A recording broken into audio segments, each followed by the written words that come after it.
Assalamualaikum warahmatullahi wabarakatuh. Baiklah, hari ini pelajaran kita sejarah kebudayaan Islam untuk anak-anak ustazah yang berada di kelas 9. Materi kita pada hari ini adalah Islam di Nusantara. Namun, sebelum kita memulai materi kita pada hari ini, marilah bersama-sama kita mengucapkan basmalah. Bismillahirrohmanirrohim. Masuknya Islam ke Nusantara. Jadi masuknya Islam ke Nusantara ini dilalui oleh berbagai jalur, ya. Salah satunya adalah jalur perdagangan.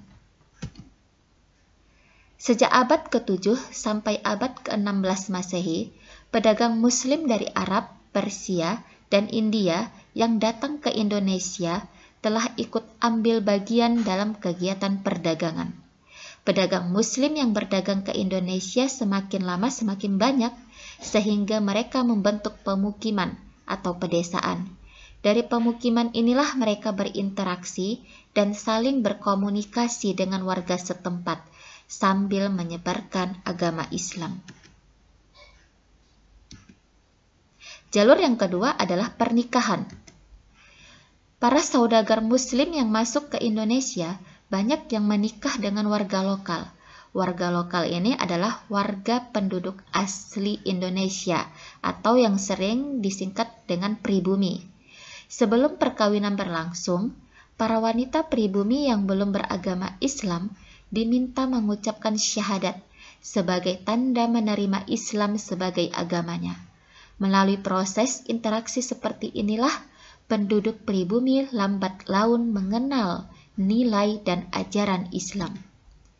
Melalui interaksi tersebut, pada gilirannya keluarga Muslim tadi semakin berkembang menjadi perkampungan Muslim, bahkan lebih luasnya lagi menjadi masyarakat Muslim.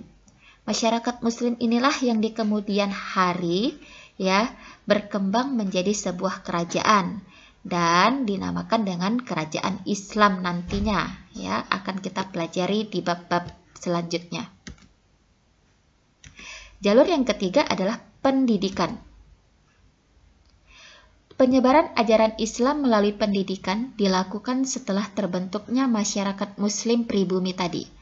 Pendidikan diselenggarakan oleh guru agama, kiai, serta ulama. Mereka memberikan pendidikan yang berawal dari rumah, masjid, serta musola.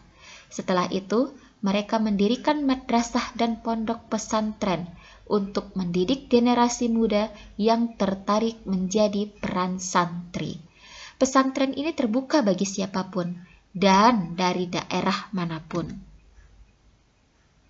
Semakin terkenalnya kiai yang mengajar di sebuah pesantren, maka semakin besar pula pengaruh pesantren tersebut di tengah masyarakat. Setelah selesai mengikuti pendidikan, mereka kembali ke kampung halaman masing-masing. Ada pula yang pergi ke tempat lain. Di sana para santri berdakwah dan mengajarkan Islam. Aktivitas seperti inilah yang turut memperluas pengaruh Islam berbagai penjuru Indonesia. Jalur yang keempat adalah tasawuf. Apa itu tasawuf? Cara penyebaran Islam yang lain melalui tasawuf. Tasawuf adalah salah satu doktrin atau ajaran Islam untuk mendekatkan diri kepada Allah.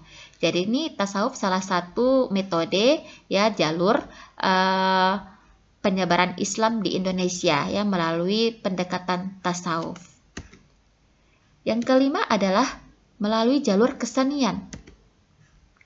Penyebaran agama Islam di Indonesia terlihat pula dalam kesenian Islam, seperti peninggalan seni bangunan, seni pahat, seni musik, dan seni sastra.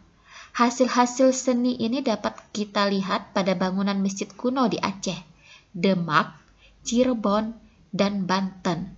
Untuk dari segi musiknya, kita bisa berbaur kepada nasyid, hadroh, kemudian untuk seni-seni ukir juga ada kaligrafi. Kenapa kesenian termasuk salah satu